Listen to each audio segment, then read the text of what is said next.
शेष 5 ब्राह्मण को दान दे देवें। ब्राह्मण की पूजा भक्ति पूर्वक करके उन्हें दक्षिणा देने के बाद उन 5 लड्डुओं को उन्हें प्रदान कर दें। हे देवी, तिल के 10 लड्डुओं का स्वयं आहार करें। इस संबंध में मैं आपको राजा हरिश्चंद्र का वृतांत सुनाता हूँ। सतयुग में हरिश्चंद्र नामक एक प्रतापी राजा हुए थे। वे क्षात्र धर्म में पटु, सरल स्वभाव, सत्यनिष्ठ और विद्वान ब्राह्मणों के पूजक थे। हे देवी, उनके शासनकाल में अधर्म नाम की कोई वस्तु नहीं थी। उनके राज्य में कोई अपाहिज, दरिद्र और दुखी नहीं था। सभी लोग आदि व्याधि से रहित एवं दीर्घायु होते थे। उन्हीं के राज्य में एक ऋषि शर्मा नामक तपस्वी ब्राह्मण रहते थे। एक पुत्र की प्राप्ति होने के बाद ही वे स्वर्गवासी हुए। पुत्र का भरण पोषण उनकी पत्नी करने लगी। वह विधवा ब्राह्मणी भिक्षाटन के द्वारा पुत्र का पालन पोषण करती थी। उस ब्राह्मणी ने माघ मास की संकटा चतुर्थी का व्रत किया। वह पतिव्रता ब्राह्मणी गोबर से गणेश जी की प्रतिमा बनाकर सदैव पूजन किया करती थी। हे पार्वती, भिक्षाटन के द्वारा ही उसने पूर्वोक्त रीति से तिल के 10 लड्डू बनाए।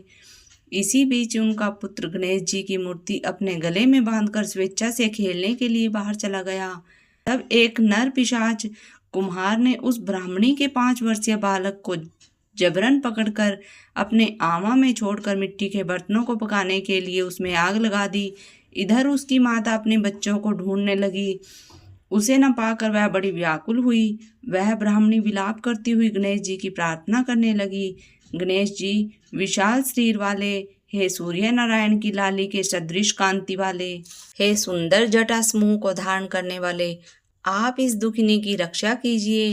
हे गजानन, हे 4 भुजाधारी, हे मस्तक में चंद्रमा को धारण करने वाले, हे विनायक, हे अनाथों के नाथ, हे वरदायक, मैं पुत्र के वियोग में व्यथित हूँ, आप मेरी रक्षा कीजिए।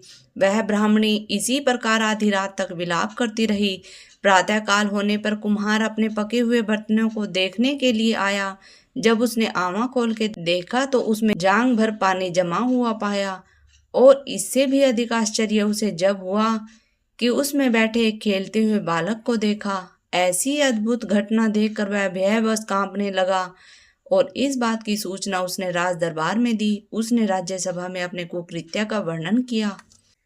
कुम्हार ने कहा, हे महाबाहु, हे प्रज्वलित अग्नि के समान तेजवान, हे महाराज हरिश्चंद्र, मैं अपने दुष्कर्म के लिए वध के योग्य हूँ। उसने आगे कहा, हे महाराज, कन्या के विवाह के लिए मैंने कई बार मिट्टी के बर्तन पकाने के लिए आमा लगाया, परंतु मेरे बर्तन कभी भी नहीं पके और सदैव कच्चे ही